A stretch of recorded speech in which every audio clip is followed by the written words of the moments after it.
The Boko Haram insurgency largely defined a better part of the Jonathan presidency.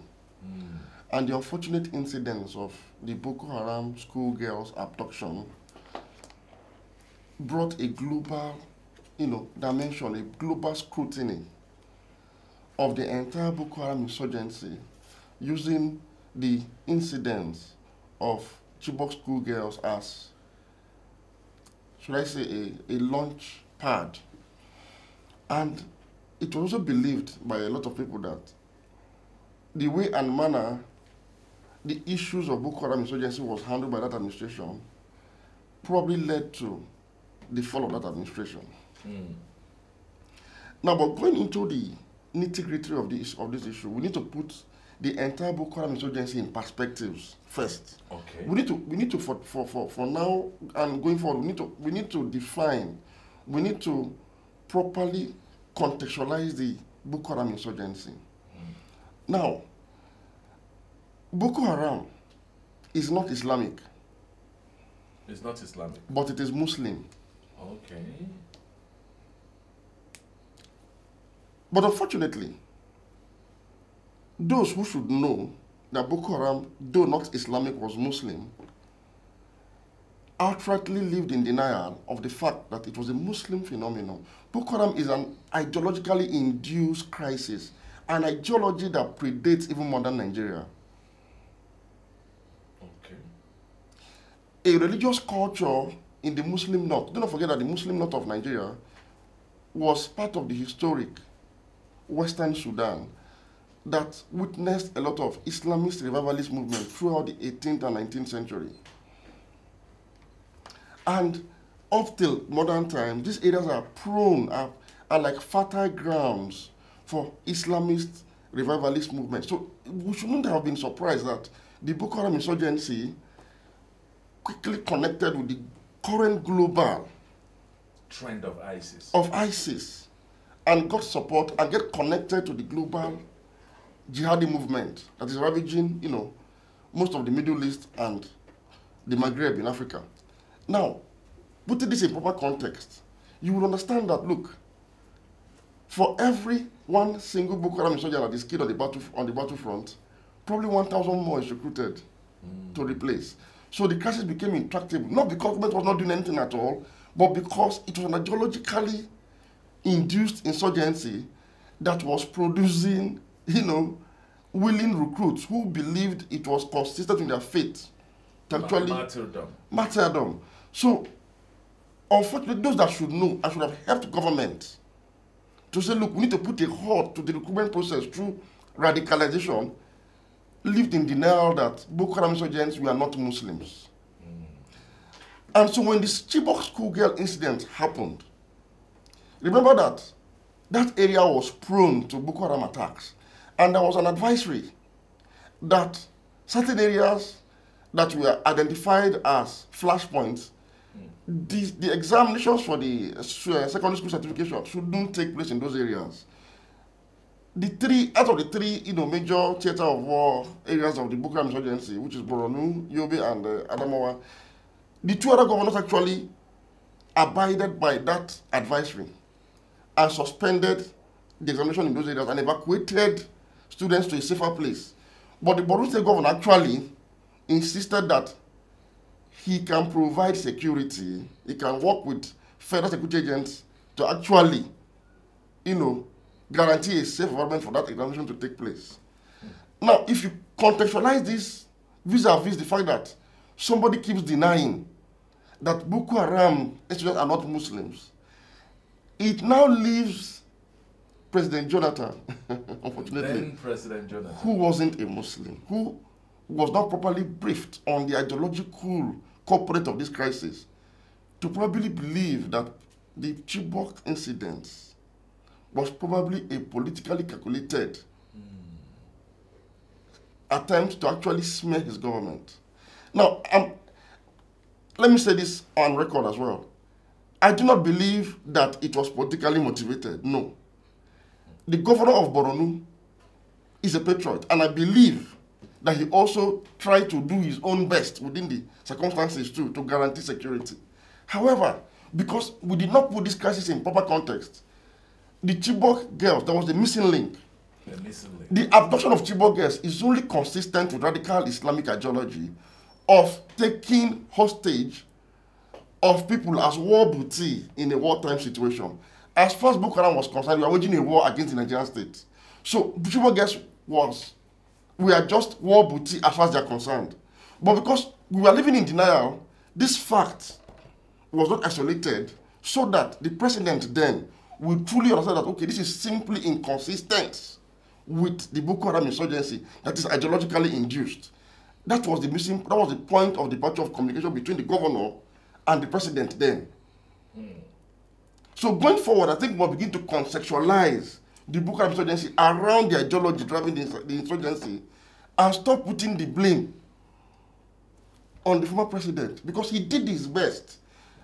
The insurgency has outlived the president and has taken a new dimension, for example.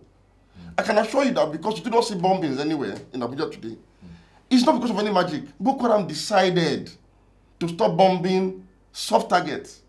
In June 2015, they made a declaration in line with directions from ISIS that they should now abide by Islamic rules of war engagement, where an innocent and unarmed Muslim should not be a casualty of a jihad. So they willingly relinquished their former activities of indiscriminate bombing of marketplaces. They announced it, are now focused now strictly on that is why we have recorded more military casualties in the last 3 years than in the preceding years. In fact, up to the rank of middle cadre officers, a whole unit is wiped out sometimes, and they go into villages after they attack soldiers, they will tell the residents to please remain calm. We are not here for you. You see, they've changed tactics because the ideology that is driving this crisis is still there, and recruits are still being pumped into the ranks and file of Boko Haram as we speak. Linking it to Jonathan's book, My Transition Hours, Chuks Akunna. Yes, thank you very much. It's very interesting. First of all, it's commendable that former President Jonathan has decided to author a book at this point in time of our national life. Like I said on a different platform hours ago, now this is the first time a former Nigerian president will be putting pen to paper, ink paper to chronicle certain events. We've had instances where several things that happened in government remained mystery till date. Having said that, President Jonathan's book, like every other book, is expected to generate the kind of ripples it's generating. Jonathan became president at under very, very controversial or sad circumstance. Don't forget that his boss, Umar Musa Yar'Adua, had taken sick and taken ill and eventually died, passed on. And don't forget that the same Umar Yar'Adua's elder brother had died in prison. He was incarcerated in prison, in Abakaliki prisons, and died. And he was in prison alongside the then General Olusegun Obasanjo.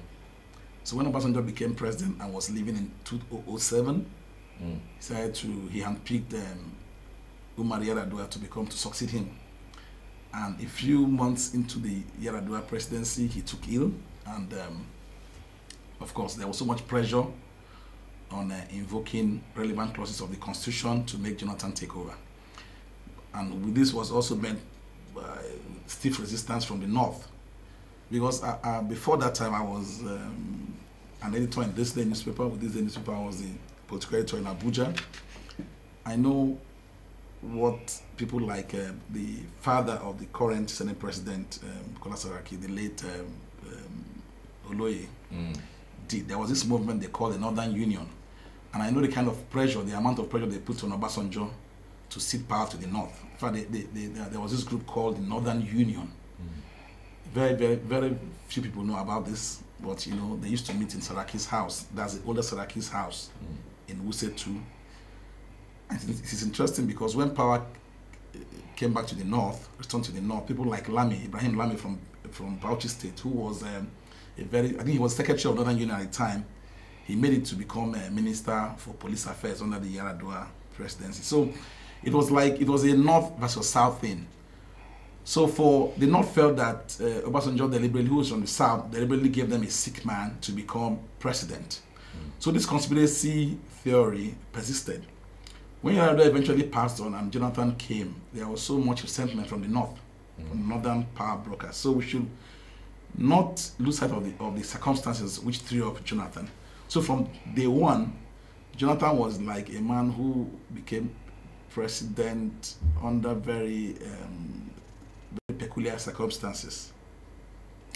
That said, when Jonathan became president and he ran for elections in 2011 and won, the resentment by northern political power brokers became stronger. And don't forget that Jonathan, he never had the privilege of living in the north all his life. He was a Port Harcourt Bayelsa person. So it was, and he had just been governor for a few months. Before becoming he had become vice president. Before becoming vice president. So his vice presidency was the first time he was exposed to national politics. And of course, he was a vice president who walked a tightrope because of the nature of Yar'Adua's ill health. So when he eventually became president, it became very difficult for him to understand to make sense of what actually was going around him. So he was at the mercy of political power brokers from the north. And to be fair to Jonathan, he ceded a lot of things to the north. Most of the powerful ministries he gave to, key appointments he gave to the north, even at the expense of the south. People felt that he was trying to appease the north because he felt that they had just lost one of their own as president and commander-in-chief, and that he was there, and that this man had picked him to be running mate. So it was nice that he treaded softly. So when this issue of, and let us not forget that up north, in North America, we had this, the Libyan crisis. Gaddafi was killed in October 2011, a few months after Jonathan assumed power as substantive president. As re-elected president. He had become substantive president by virtue of doctrine of necessity. Exactly. So, and for watchers, for analysts of global conflict, there was no way that they would have a crisis in a place like Libya. And Libya is not the only country between Libya and Nigeria is Niger Republic. So there's no how you won't find remnants of the scars of that conflict. So it was very easy for Boko Haram that started waging war against the Nigerian state to get arms. It was very easy for them because Libya is just across the Sahara. So we need to put all these issues in perspective. So Jonathan, in my opinion, became president at a very, very wrong time. Jonathan did not release that report. Buhari came in and he has not released that report. So the real truth of the Chibok issue is still pending. Thank you very much. Like I said earlier, if only we had put the Boko Haram insurgency in proper context, the Chibok school incidents wouldn't have come as a surprise to anybody. Look, those girls were on the right of way of patrolling Boko Haram insurgents. And since they were left unprotected, they simply abducted them as war booty. They have done that severally. But it's just that the Chibok incident was now used. It was like politicians hijacked that incident and then blew it out of proportion. Now, out of proportion here means those who should know that this was simply consistent with the activities of an insurgency group that was waging a global jihad shouldn't have been surprised. You've seen ISIS taking Yazidi girls, for example, into captivity in Syria and Levant. Now, this is just consistent with it. But because we lived in denial, look, let me say this. The complicity for the out of control Boko Haram insurgency actually lies with the northern Muslim elite. And I'm a Muslim and I'm saying this with all sense of responsibility. They should have come clear on the nature of this crisis and not live in denial, so we know what we are up against. Now, you cannot, on one hand, say that these people are not Muslims, and on the other hand, you blame the president for not doing the right thing. He must naturally interpret it as being a politically motivated activity to smear him. And if you look at the Chibok Girls movement, for example, some of the key drivers have abandoned the struggle and taken up appointments with government. While those who genuinely, the People Against movement, while those who genuinely were doing that activity to actually draw government attention to the fact that, look, something has to be done. Do not forget that the Bring Back Girls movement was not only to bring back Chibok Girls per se, but was to draw attention generally to the activities of Boko Haram in the northeast. Now, today, the same Bring Back Girls movement are now seen as enemies of the state or the current administration, for example. And Boko Haram insurgency is still going on. Abductions are taking place. Abductions are still happening. Now, what does that tell you? Ideological component. We've not agreed, we've not accepted the fact that this has basis in religion. And why? Let me tell you this. The mainstream Muslim community, it is the responsibility of the mainstream Muslim community to reverse the trend of radicalization that has eaten deeply into the fabric of the faith in Nigeria today.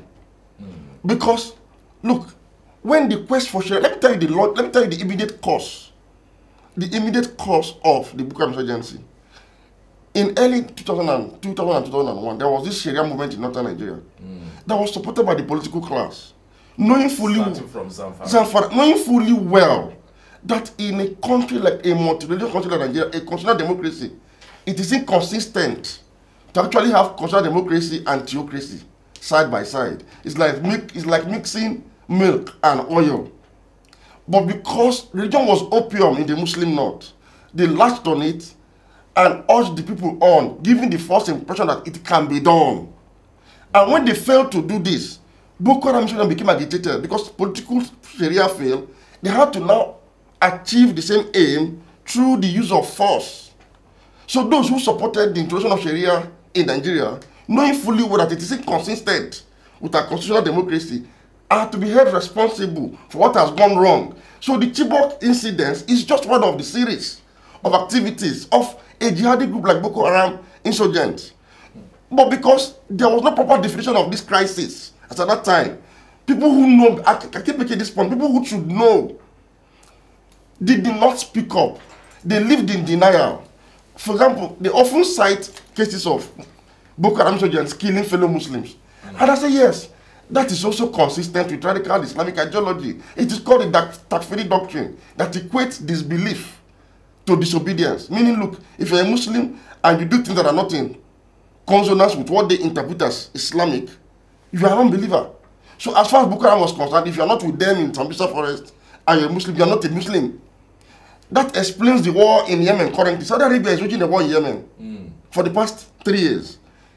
In and out, day in, day out. Even in Ramadan, they are bombarding civilian populace of Yemen because the Saudis do not consider Shia Muslims as Muslims. This is the truth. We Muslims know this. Now, up until 2015, Boko Haram insurgency also thrives on a particular doctrine, the doctrine of caliphacy, a unified Islamic state. And where there is no unified Islamic state, a nominal Muslim ruler should suffice. Okay. This explains why Boko Haram escalated beyond Borno on May 29, 2011, the same day President Jonathan, a Christian, was inaugurated as president. The first bombing outside the theater of war in the northeast took place on that same day and has continued. Now, it was also not a coincidence that at a point Boko Haram asked the president to convert to Islam. It was also not a coincidence that when President Muhammadu Buhari, a Muslim, became president, Boko Haram decided to abide by ISIS directives on abiding strictly with Islamic rules of war engagement by denouncing violence against fellow Muslims. But Abu Shekau, for example, refused to even abide by this because he is the most radical of them and has remained resolute. But most of the commanders, most of the drivers of the insurgency have moved to this other part, the Albanawi faction, that believes, okay, at least we have a semblance of what we want. However, the war is still going on. So they are now fighting only Muslims that are armed in form of soldiers and civilian JTF. So would it be wise for us to say from Jonathan's My Transition Hours that Boko Haram, the Boko Haram insurgency played a fundamental role in disorganizing his government? Of course. Obviously. And the political leadership that were, there was a struggle within the PDP over the issue of power rotation between North and South. Of course, you know there's an agreement within the PDP to rotate power between North and South for 8 years, you know, back and forth. Eight years. Like when Umar Musa Yar'Adua unfortunately died and Jonathan indicated interest to go for another term, it was resisted by a section of the northern political leadership. But we must not confuse political disagreement with a religious war. Where the politicians failed in tackling the Jonathan, the bill that Jonathan actually went against his own arrangement, they should not have lost sight of the fact that, look, beyond politics, we had a country to protect. They should have volunteered and cooperated fully and get President Jonathan to see the Boko Haram insurgency outside the prism of politics. But no, but because the insurgency was so fluid, you know, it's amorphous.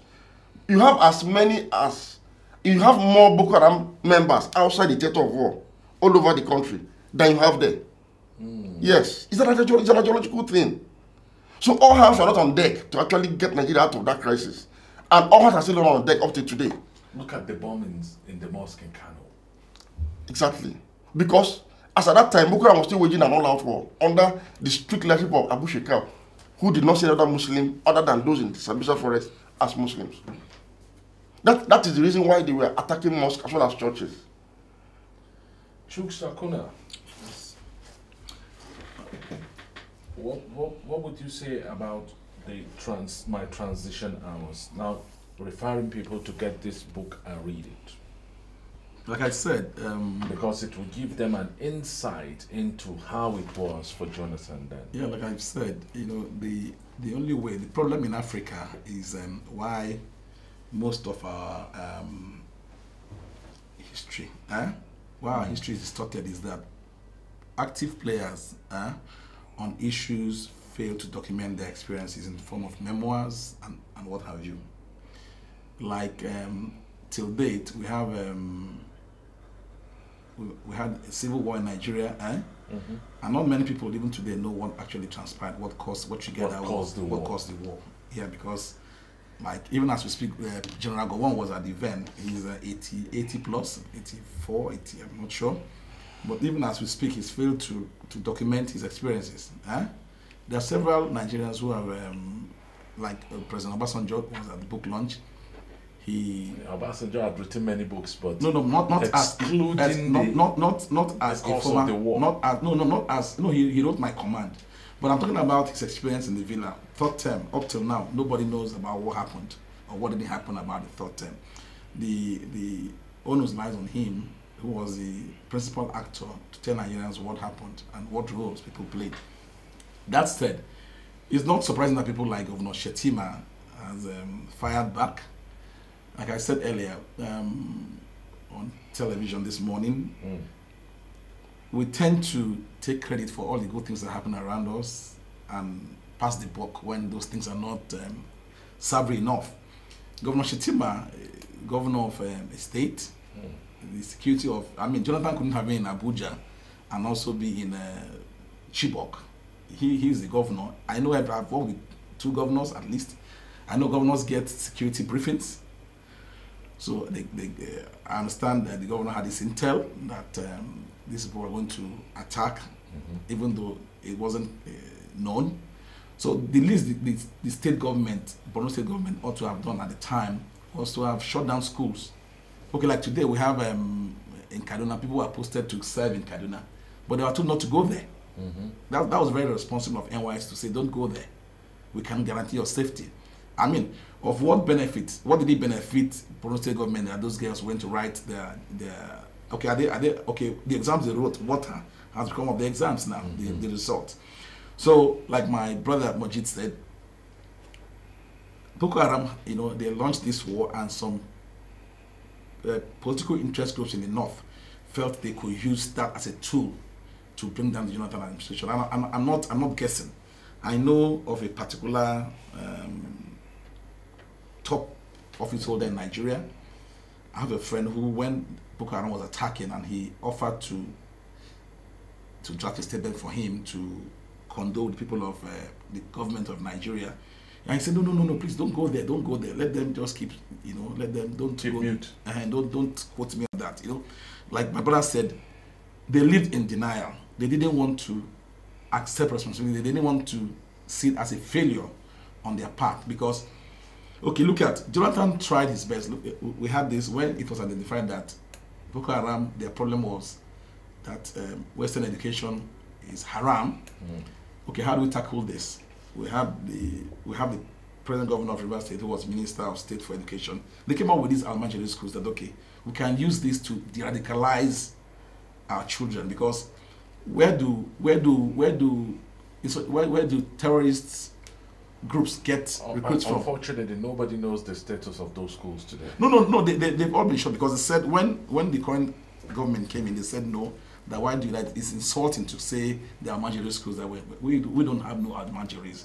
So they shut down the schools, and the Jonathan government spent billions and billions of dollars to actually put these schools in place.